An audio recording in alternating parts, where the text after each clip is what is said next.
নমস্কাৰ এই মুহূৰ্তত লৈ আহিছো এটা গুৰুত্বপূৰ্ণ খবৰ বিলাসীপাৰাত শিক্ষকে কৰিলে ভয়ংকৰ কাণ্ড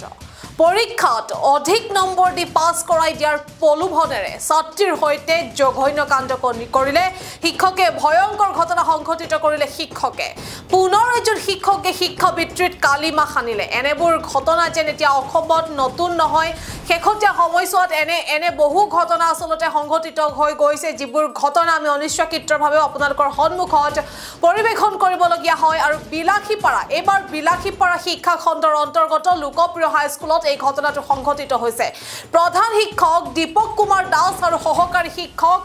মুফাজ্জল হকে সংঘটিত কৰিলে এই ঘটনাটো আৰু ছাত্ৰীৰ হৈতে ভয়ংকৰ ঘটনা কৰা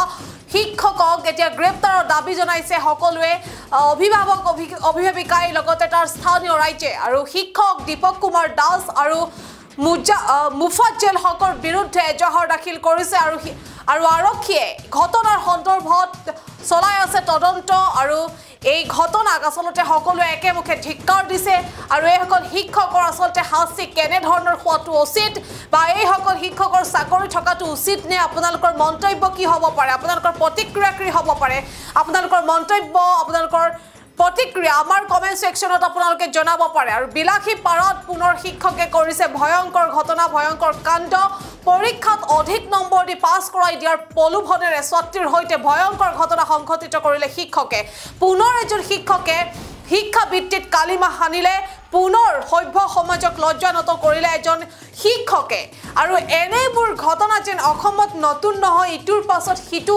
এনে ধৰণৰ ঘটনা অসমত সংঘটিত হৈছে আৰু শেহতীয়া সময়ছোৱাত এনে বহুকেইটা ঘটনা আসলতে সংঘটিত হৈছে আৰু এইবাৰ স্থান বিলাসীপাৰা আৰু বিলাসীপাৰাৰ শিক্ষা খণ্ডৰ অন্তৰ্গত লোকপ্ৰিয় হাইস্কুলত এই ঘটনাটো সংঘটিত হৈছে আসলতে ভাবিবলৈ কবলৈ লাজ লগা এজন শিক্ষকে এনে ধৰণৰ কাণ্ড কৰিব পাৰে ছাত্ৰীৰ হৈতে শিক্ষক আৰু ছাত্ৰ ছাত্ৰীৰ মাজত যি সম্পৰ্ক সেই সম্পৰ্কত যেন এইসকল শিক্ষকে কালিমা খানিছে আৰু প্ৰধান শিক্ষক দীপক কুমাৰ দাস আৰু সহকাৰী শিক্ষক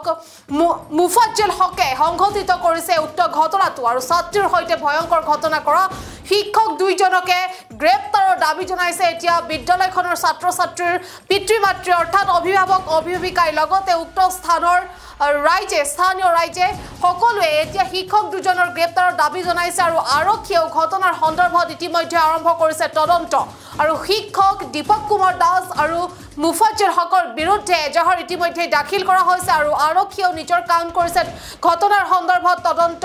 অব্যাহত ৰাখিছে আৰু তেওঁ এই দুজন শিক্ষকক আসলতে সকলোৱে এতিয়া একেমুখে ধিক্কাৰ দিছে আৰু এই সকল শিক্ষকৰ আসলতে শাস্তি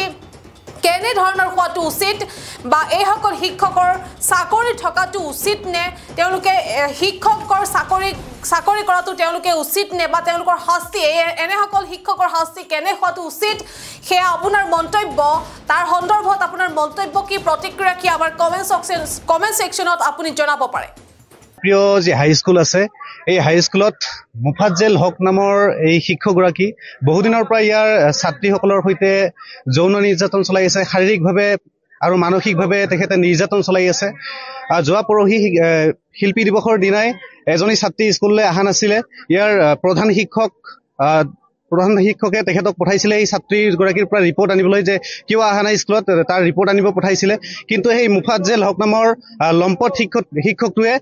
এই ছাত্ৰীগৰাকীক বেয়া ইংগিত দিছে গতিকে আমি অসম জাতীয়তাবাদী যুৱ ছাত্ৰ পৰিষদ বিলাসীপাৰা জিলা সমিতিয়ে আমি দাবী জনাইছো অতি শীঘ্ৰে এই শিক্ষকজনৰ বিৰুদ্ধে ব্যৱস্থা গ্ৰহণ কৰিব লাগে অন্যথা আমি অসম জাতীয়তাবাদী যুৱ ছাত্ৰ পৰিষদ বিলাসীপাৰা জিলা সমিতিয়ে আমি তীব্ৰ গণতান্ত্ৰিক আন্দোলনৰ দৰে কাৰ্যসূচী গঢ়ি তুলিবলৈ বাধ্য হ'ম চাওক শিক্ষানুষ্ঠানক আমি পবিত্ৰ শিক্ষানুষ্ঠানক আমি মন্দিৰ সদৃশ এই মন্দিৰ সদৃশ শিক্ষানুষ্ঠানত যদি এনেকুৱা ধৰণৰ অপকৰ্মবোৰ চলি থাকে তেতিয়াহ'লে কিন্তু সমাজ কোনফালে ঢাল খাই আছে আমি অসম জাতীয়তাবাদী যুৱ ছাত্ৰ পৰিষদ আমি হাত খাবদি বহি নাথাকো আমি দাবী জনাইছো আমাৰ ধুবুৰী জিলা উপায়ুক্ত মহোদয়ক তাৎক্ষণিকভাৱে শিক্ষকগৰাকীৰ বিৰুদ্ধে ব্যৱস্থা গ্ৰহণ কৰিব লাগে নিলম্বন কৰিব লাগে অন্যথা আমি হাত খাবদি বহি নাথাকিম আমি অসম জাতীয়তাবাদী যুৱ ছাত্ৰ পৰিষদ বিলাসীপাৰা জিলা সমিতি আমি তীব্ৰ গণতান্ত্ৰিক আন্দোলনৰ দৰে কাৰ্যসূচী গঢ়ি তুলিবলৈ বাধ্য হ'ম শিক্ষকগৰাকীক বহুবাৰ ইয়াৰ বহুকেইজনী ছাত্ৰীয়ে অভিযোগ দিছিলে কিন্তু প্ৰধান শিক্ষকগৰাকী কোনো ধৰণৰ ব্যৱস্থা গ্ৰহণ নকৰিলে তেখেতে ছাত্ৰীসকলক ভয় ভাবুকি দিছিলে যে স্কুলৰ পৰা বাহিৰ কৰি দিম পৰীক্ষাত ফেল কৰি দিম এনেকুৱা ধৰণৰ তেখেতে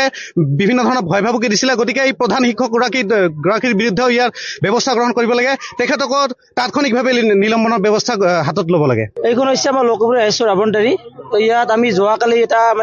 মানে খবৰ পালো যে ইয়াত কিছুমান ছাত্ৰীক মানে ইয়াৰে টিচাৰে মানে যৌন নিৰ্যাতন চলাই আছে। তো এইখিনি কথা এতিয়া আমি ছাত্ৰীগৰাকীৰ ষ্টেটমেণ্ট মতে আমি হয় সঁচাকৈ আমি প্ৰমাণিত হ'ল কথাটো হয়। তো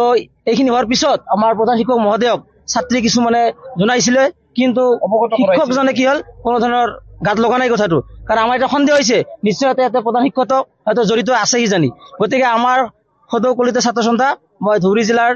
মুখ্য উপদেষ্টা, গতিকে আমাৰ এটাই মানে দাবী যে অতি শীঘ্ৰেই এই টিচাৰ বিলাকক, যি দুগৰাকী টিচাৰ এনেকুৱা অপপ্ৰচাৰ কৰিছে, মানে যি যৌন নিৰ্যাতন চলাইছে, গতিকে আমি এই দুটাক অতি সোনকালে আমাৰ সদৌ কলিতা ছাত্ৰ সন্থাৰ তৰফৰ পৰা এটাই দাবী আমি আহ্বান জনাইছো যে অতি সোনকালে এই লম্পট শিক্ষক দুগৰাকীক মানে কৰায়ত্ব কৰি ইয়াত